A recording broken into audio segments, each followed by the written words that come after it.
नमस्कार, मैं विपुल सिंह स्वागत करता हूं आप सभी स्टूडेंट्स का हमारी इस YouTube platform CUET PG study capital पर। आज CUET PG 2026 बीएड लैंग्वेज का पेपर था।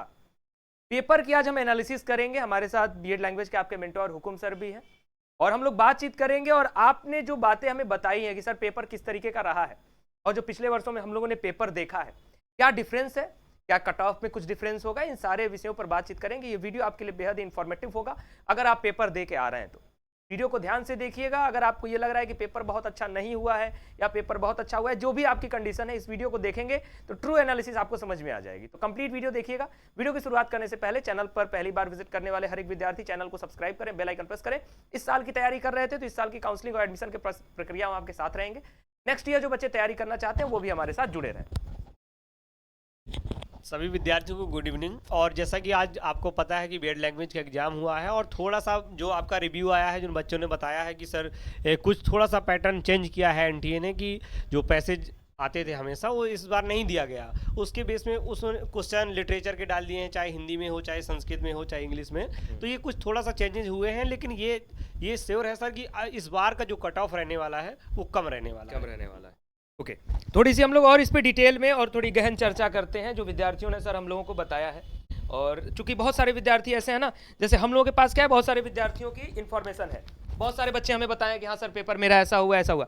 जब विद्यार्थी एक पेपर देता है तो उसे सिर्फ ये पता रहता है मेरा पेपर कैसा हुआ है, और वो एक्सपेक्ट करता है यार पिछले साल की कट ऑफ तो बहुत ऊपर गई थी, अब इस साल मेरे साथ क्या होगा। तो जहाँ तक हम लोगों ने पेपर को एनालाइज किया विद्यार्थियों के कहने पर, इंग्लिश का हिंदी का जो पेपर था वो पिछले साल अगर हम इजी करेंगे तो इस साल को इसको मॉडरेट कहेंगे।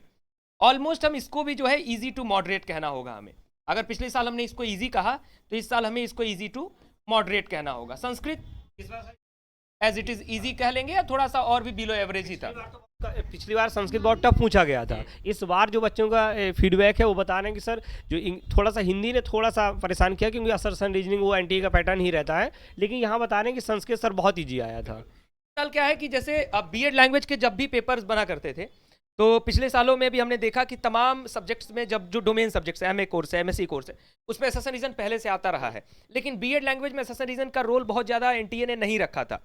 साथ ही साथ इस साल जो पैटर्न सबसे बड़ा चेंज किया एनटीए ने, हर एक सब्जेक्ट में हमने देखा क्रोनोलॉजिकल वे वाले क्वेश्चन। ये मैथमेटिक्स को नहीं सर छोड़ा तो ये फिर लैंग्वेज को कैसे क्वेश्चन में, ये हर एक पेपर में, ये नेट का पेपर हुआ करता था लेकिन इस बार क्रोनोलॉजी इसमें डाला। और ये क्रोनोलॉजी का जो असर है वो आपको यहाँ हिंदी के जो लिटरेचर पोर्शन है वो देखने को मिला, इंग्लिश का जो ये लिटरेचर पोर्शन है उसमें देखने को मिला। तो स्वाभाविक सी बात है कि पिछले साल तक जो नंबर ऑफ अटेम्प्ट्स, हमने जितने भी बच्चे जो अच्छे से पढ़ रहे थे उनके जो एवरेज नंबर ऑफ अटेम्प्ट्स थे, यानी सही जिन्होंने सोचा हाँ बिल्कुल हमने अच्छे से पेपर किया है, वो ऑलमोस्ट 60 प्लस जाया करते थे। लेकिन इस बार ये कंडीशन जो है मैक्सिमम 55 जा रही है, 50 के अराउंड ये है ऑल एन एवरेज अगर बात करें। और सर इसका ये जान लीजिए कि निश्चित तौर पर बहुत सारे बच्चों का फीडबैक है जिन्होंने मुझे बताया कि सर 58, 59 और बहुत 62 मैक्सिमम गए हुए हैं। तो इसका मान के हम लोग अगर एवरेज निकालें सर 50 to 55 क्वेश्चन इस बार अटेम्प्ट किए गए हैं बच्चों का। हाँ, तो इसी में से सर होना है जो भी। अब क्या है कि इस बार इस पर बहुत ज़्यादा असर नहीं पड़ेगा, क्योंकि इस बार जितने बच्चों ने तैयारी किया था एक ही वे में तैयारी किया था उन्होंने, और कट ऑफ लो चली जाएगी। लेकिन इसका परिणाम नेक्स्ट ईयर देखने को मिलेगा, जब हम लोग अगले साल जो भी बच्चे तैयारी कर रहे होंगे, जिस तरीके से हम लोग तैयारी करा रहे होंगे, तो हम लोग तो तैयारी वाली इस साल भी बहुत मजबूती से कराए। लेकिन बच्चे थोड़ा सा पिछले साल का पेपर देखते हैं, यार इजी है तो सर इतना ही मेहनत करेंगे। लेकिन अब अगले साल से बच्चे जो है इस साल का पेपर देख के मेहनत करना शुरू कर देंगे। तो नेक्स्ट ईयर जो बच्चा लापरवाही करेगा तो स्वाभाविक सी बात है कि इस साल तो कट ऑफ लो जाएगी, लेकिन नेक्स्ट ईयर फिर तैयारी बहुत मजबूत हो जाएगी और फिर कट ऑफ उसी रेंज में जाने लगा। तो लोग तो वही पकड़ेंगे ना जो एनटीए इस समय कर रहा है, क्योंकि उसने पिछली बार जैसा किया हम लोगों को एकदम पकड़ के चले उसको, और अगर इस बार उसने पैटर्न किया है तो हम लोग उससे एक कदम आगे ही चलेंगे। तो निश्चित तौर पर हम ही लोग कट ऑफ बढ़ाने वाले हैं, और आप लोग जितना मजबूती के साथ पढ़ेंगे उतना मजबूती के साथ आपका मार्क्स आएगा। बिल्कुल, तो जरूरी यही हो जाता है सभी विद्यार्थियों के लिए कि आप जिस भी सब्जेक्ट की तैयारी कर रहे हैं CUET PG की, अगले साल वाले विद्यार्थियों के लिए एक अलर्ट है ये कि एनटीए अपने सवाल पूछने के तरीके में बदलाव कर रही है, और उन्हीं बदलाव के आधार पर अगले साल की तैयारी होगी। और जो लोग अगले साल मजबूती से तैयारी करेंगे वो टॉप सेंट्रल यूनिवर्सिटीज़ में होंगे, जो नहीं करेंगे उनको इसका खामियाजा भुगतना पड़ेगा। और सर देखिए बच्चों का एक फीडबैक था कि जिस तरह से हम लोग मेहनत करते ही हैं, अगर वो एक कदम हम लोग हमेशा एनटीए से आगे चलते हैं, लेकिन इस बार उसने थोड़ा सा ये किया कि जो पैसेज देता था बच्चों को 4 से 5 नंबर का, इस बार उसने पैसेज बिल्कुल हटा दिया। कुछ बच्चे तो सर बोल रहे हैं कि एक जो हिंदी में संविधान में जो उसका उल्लेख किया गया अनुच्छेद में, वो कह रहे हैं कि आपके एग्जाम में कैसे आ गया जीएस वाला पेपर, तो आप पेड वाले बच्चों से पूछिए कि मैंने उनको कितनी बार बताया है कि आपके अनुच्छेद से हिंदी भाषा का कुछ भी पूछ सकता है, पूछा। और देखिए सर, कुछ बच्चों का है कि एक ने मैसेज किया कि गुड आफ्टरनून सर, लगता है एनटीए बाबा ने आपका क्रैश कोर्स और मैराथन क्लास ली थी, जो आपको उन्होंने पैटर्न ही बदल दिया। उनको ये पता था कि ये जो करवा रहे हैं निश्चित तौर पर वो बहुत लेवल ऊपर है, तो इसलिए उन्होंने थोड़ा सा पैटर्न चेंज। और सर बहुत पैटर्न चेंज नहीं हुआ है। अगर जो बच्चों को एक चीज़ और बताया गया था, देखिए एक बच्चे का और सर पेपर बहुत अच्छा हुआ था, हिंदी संस्कृत बेस्ट था, इंग्लिश भी अच्छी गई, ठीक है। इसके बाद सर एक बच्चे ने कमेंट किया है कि आपने सर जो एलिमिनेशन मेथड लगाया था, मैंने कहा था, मैंने लास्ट जो 3 क्लास हिंदी की मैराथन दी थी सर, जब हम लोग रिव्यू ले रहे थे 8 मार्च वाला एलएलबी और एमबीए वाला, उसके बाद मैंने देखा कि सब बच्चे बता रहे हैं कि क्रोनोलॉजी और assertion reasoning match the following, तो मैंने फिर सर 4 क्लास और इनके लिए अरेंज की कि किसी तरह से इनको कोई दिक्कत ना हो। और उसी मैंने इनको लास्ट तक सर गला फाड़ के बताया कि हो सकता है आपको आंसर ना पता हो, लेकिन मैं ये इस बात की गारंटी देता हूँ, अगर जो डिलीटिंग मेथड बता रहा हूँ, एलिमिनेशन मेथड बता रहा हूँ, आप आंसर निकाल लेंगे। और देखिए बहुत से बच्चों ने वो लगाया है और वो सर बेहतर स्कोर पर पहुंचे भी हैं। तो जो सोच रहे, जो मैंने पहली बार बताया था कि आपको भौकाली नहीं बनना है, अगर आपको सही आंसर नहीं आ रहा तो आप गलत को पकड़िए, गलत कहाँ है, और जहाँ गलत पकड़ेंगे सही मिल जाएगा। बिल्कुल।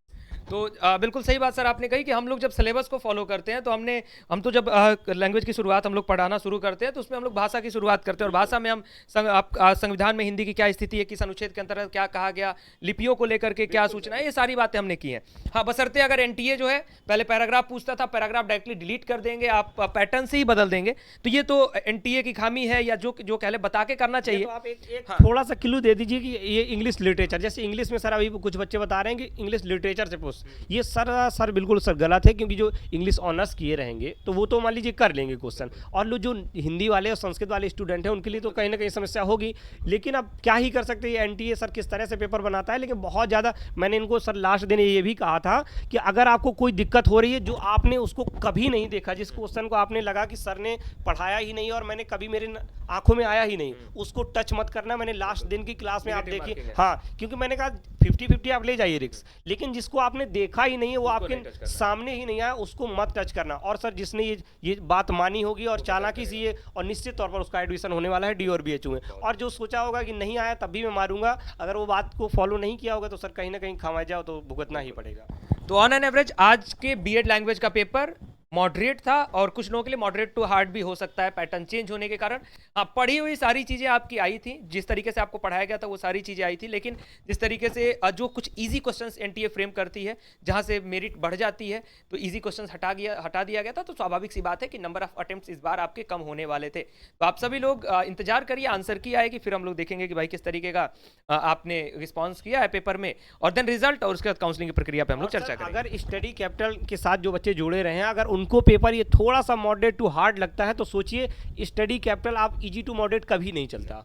आप हार्ड टू मॉडरेट कर दीजिए, मैं एक बार मान सकता हूं, लेकिन आप सोचेंगे इजी टू हार्ड, ये कभी हो ही नहीं सकता। हम लोग मॉडरेट को लेके चलते ही नहीं है। जब आपको इतनी बेहतरीन तैयारी की गई थी, इंग्लिश में सर कितनी मैराथन कराई गई, संस्कृत में कितनी मैराथन कराई गई, हिंदी में कंप्लीट हो चुका था, सर ने पढ़ाया था, मनीष सर ने पढ़ाया था, लेकिन फिर भी जब वो रिपोर्टिंग करने गए, हमको एक बार लगा कि नहीं सर एक बार और देख लें, और 2-3 क्लास में क्या हो जाता है, एक सब्जेक्ट में 3 टीचर लगे रहे कि आपका कहीं कुछ बाहर ना जाए। और एक बच्चे ने देखिए सर मैसेज भी किया है कि सर जो पेपर आपने सिनोनिम्स एंटोनिम्स जो भी कराया था सब वही था, बट थोड़ा सा लिटरेचर पूछ दिया। और असर्सन और रीजनिंग के लिए हम लोग चीख के बता रहे थे, हर एक ग्राउंड रिपोर्टिंग में बता रहे थे कि assertion reasoning match the following आ रहा है, समझ जाइए। और ये भी नहीं कहा था कि आपको पता ही होगा, बस ये कहा था कि आप एलिमिनेशन मेथड अपने दिमाग में बैठा लीजिए, गांठ बांध लीजिए, आपको ये मेथड फॉलो करना है। और जिसने सर किया है, मैं दावे के साथ कह सकता हूँ उसका पेपर खराब नहीं गया है।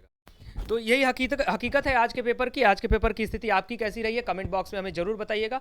और अगले साल के बच्चे इस पर ज़्यादा प्रिपेयर्ड रहेंगे, इसीलिए हम जब मॉक टेस्ट में शुरुआत से आपको रुलाना शुरू करते हैं, मॉक टेस्ट आपको कठिन देते हैं, तो आप कहते हैं सर पीवाईक्यू तो आसान था, आप मॉक टेस्ट कठिन देते हैं। लेकिन इस तरीके से जब पैटर्न चेंज कर देगा कभी एनटीए, तो आपको झटका एग्जाम में ना लगे, हम पहले ही आपको तैयार करते हैं। और सर की जो सोचते हैं कि बीएड करके क्या ही करेंगे, बीएड करने से कौन सी नौकरी मिल जाएगी, तो ये भी जान लीजिए कि बिना बीएड के भी नौकरी नहीं मिलेगी, क्योंकि बीएड का अब इतना ज़्यादा इंपॉर्टेंस सर बढ़ गया है कि आप पहले तो पीजीटी में अगर प्रवक्ता बन रहे हैं तो आप अपना मास्टर्स किए तो हो जाएंगे, लेकिन अब हर एक स्टूडेंट को आपको करना ही पड़ेगा बीएड। तो इस बीएड की इंपॉर्टेंस आपको अभी से समझ में आने लगी होगी सर, क्योंकि एक बार जब डीएलएड को बाहर, जब बीएड 1 to 5 से बाहर किया गया बीएड को, तो डीएलएड वाले बड़े खुश हुए।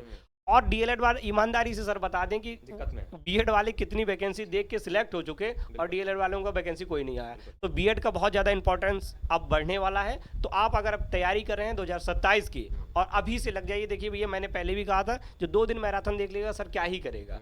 लेकिन आपको अगर वास्तव में ईमानदारी से आपको डीयू बीएचयू में जाना है और वहाँ से बीएड करना है तो शुरुआत से लग जाइए। बाकी हम लोग तो आपके साथ हैं ही। एनटीए ने इस बार जितना फॉलो किया है, इस बार हम उससे एक कदम आगे चलेंगे। देखते हैं कि अगली बार वो क्या कर पाता है।